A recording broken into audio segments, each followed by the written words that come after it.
it's, the consumer will go where the content is. And the fact is they're not willing or interested in paying for the content. They understand it's going to be ad supported. They know that when you talk about video on demand is not going to be commercial pods or commercial clusters. It's going to be targeted individual advertisements. And they're going to be, people expect them to be targeted. And so if the content and if the play, things like Canoe Ventures or any of the online plays like Juiced, Hulu, NBC.com, Fox.com, Zillion TV, any of those, it all really depends on the content. Do you believe then that consumers will also have control over the advertising?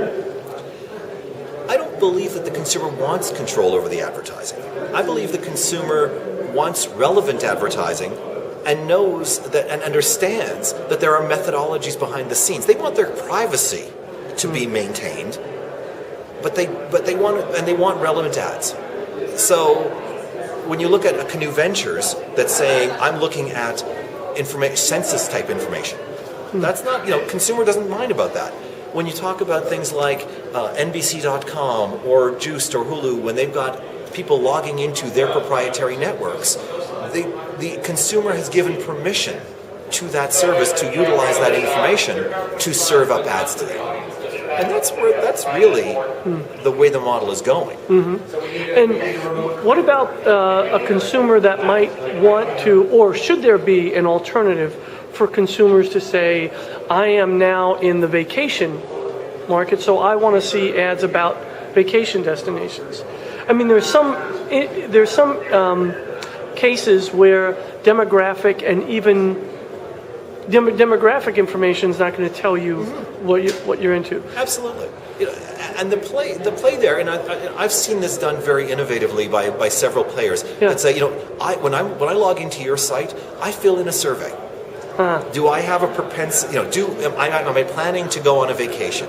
Am I planning to buy a car? Am I planning to buy a personal computer?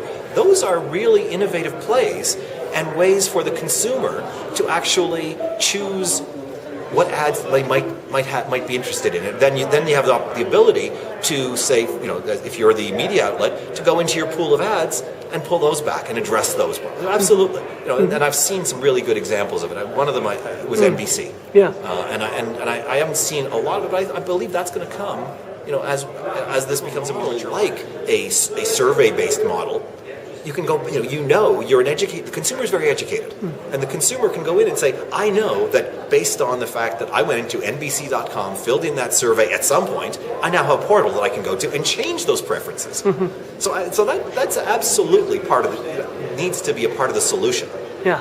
I haven't seen cable do that well yet in the on-demand universe, or even in the Canoe replacement of linear advertising universe. Yeah. But that's got to be the direction in this it new goes. advertising environment, where is the creative aspect? Does that change? Do advertisers say, I now have a more interested consumer. I now may not necessarily need an interruptive spot. Is this a new creative world that we've opened? Absolutely.